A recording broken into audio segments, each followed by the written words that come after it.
मेरी ट्रेन यात्रा की कहानी। मेरा नाम नीति है। मैं पटना से ट्रेन में चढ़ी और अपनी सीट खोजते हुए उस पर जाकर बैठ गई। गर्मी का दिन था और प्यास भी बहुत लगी थी, तो मैंने बैग से पानी की बोतल निकालकर पीने लगी। तभी मैंने देखा कि सामने वाली सीट पर एक बुजुर्ग बैठे हुए हैं। मैंने उनसे पूछा, अंकल, पानी पिएंगे? उन्होंने थोड़ी सी पानी पी ली। अब मैंने सोचा कि उनसे कुछ बात कर लूं ताकि समय कट जाए।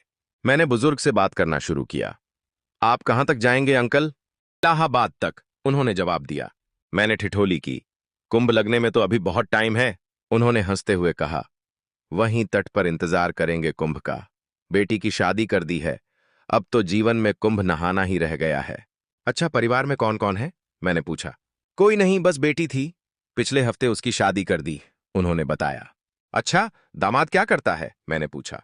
वह हमारी बेटी से प्यार करता है, कहते हुए उन्होंने अपनी आंखें पंखे पर टिका दीं। थोड़ी देर की चुप्पी के बाद मैंने उनके कंधे पर हाथ रखकर धीरे से कहा, दुख बांटने से कम होता है अंकल। मानो भाखड़ा बांध के 24 गेट एक साथ खुल गए हों, उन्होंने संयत होते हुए बताया। बेटी ने कहा अगर उससे शादी नहीं हुई तो जहर खा लेगी। बिन मां की बच्ची थी, उसकी खुशी के लिए सब कुछ जानते हुए भी मैंने हां कह दी और पूरे धूमधाम से शादी की व्यवस्था में जुट गया। जो कुछ मेरे पास था, सब गहने भी सब मैंने जेवर आवभगत की तैयारियों में लगा दिया। तभी ऐन शादी के एक दिन पहले समधी पधारे और दहेज की मांग रख दी। जब मैंने असमर्थता जताई तो बेटी ने कहा, आपके बाद तो सब मेरा ही है, तो क्यों नहीं अभी दे देते?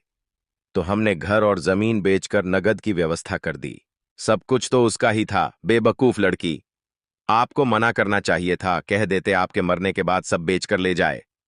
मैंने गुस्से में सीट पर जोर से घूंसा मारा। बुजुर्ग मुस्कुरा उठे मेरे तर्क पर। कोई बाप अपने सुख के लिए बेटी के गृहस्थी में क्लेश नहीं चाहता बेटा। हद है, मतलब उस लड़की के दिल में आपके लिए जरा भी प्यार नहीं, मैंने कहा। नहीं, ऐसा नहीं है, विदाई के वक्त बहुत रोई थी, उन्होंने कहा। और आप? मैंने पूछा। उन्होंने एक फीकी मुस्कान बिखेरी। हम तो निष्ठुर आदमी हैं। सुधा जब उसे हमारी गोद में छोड़कर अर्थी पर लेटी थी, तब भी हम रोने के बदले चूल्हे के पास बैठकर बेटी के लिए दूध गर्म कर रहे थे।